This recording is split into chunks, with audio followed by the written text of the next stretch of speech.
حافظ آباد سے خبر شامل کریں گے محمد مزمل ڈپٹی بیورو چیف کی حافظ آباد سٹیمپ وینڈرز ایسوسی ایشن کی کابینہ کا اجلاس زیر صدارت سید اسرار حسین شاہ صدر سٹیمپ وینڈرز ایسوسی ایشن حافظ آباد آفس چائنا پلازا ساگر روڈ میں منعقد ہوا،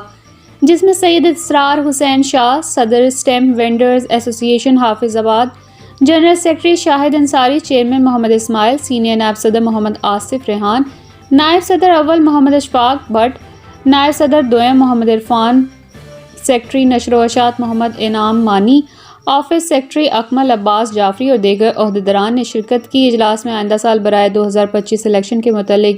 ڈسکشن ہوئی اور طے پایا گیا کہ الیکشن ہر صورت وقت پر کروائے جائیں گے اور تمام معزز ممبران قابل عزت ہیں۔ یونین کی بہتری کے لیے وقت پر الیکشن کروا کے جمہوری عمل کو آگے بڑھایا جائے گا اور آئندہ اجلاس طلب کر کے الیکشن بورڈ ترتیب دے دیا جائے گا۔